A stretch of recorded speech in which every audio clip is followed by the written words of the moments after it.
I think this chapter was definitely the most emotional one. I love the documentary we had to watch, Hunting Grounds.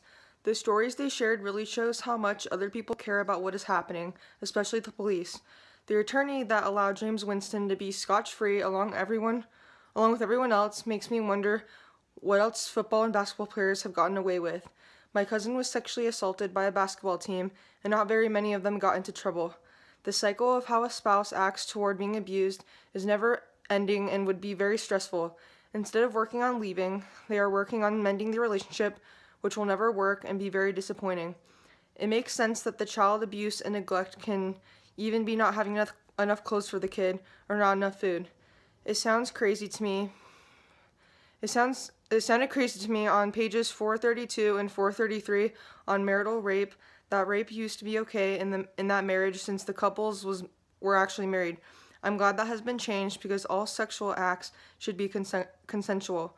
I would consider elder abuse even being in a crappy assisted living home when they aren't washed a lot and given bland food.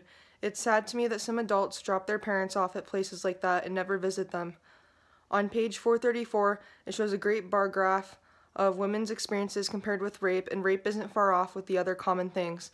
I think rape happens more than we think it does. Whether it's a stepfather, boyfriend, uncle, cousin, or stranger, it could be anyone, and it's scary to girls that it happens so quickly.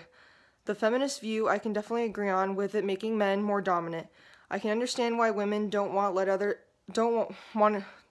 letting others know about their good experiences because of being a damaged good. It's sad that people would even care about that instead of trying to find the rapists and get them arrested. A lot of problems I read in the book depended on the police, like on page 447 when it was saying black women are more likely to be abused. A lot of cops would not want to help her just because she's black. A lot of black women are afraid of cops because of what happened to them, or someone they know. If cops would look at the direct problem instead of being racist, I think it would help a lot. Also, with the cops not helping the girl in the documentary who was raped because the rapist was in sports. Athletes should not get in the way of arresting the rapist. This chapter was a good one because it is important to know what rape is and what sexual assault is and how to help people who have had to exist with these things.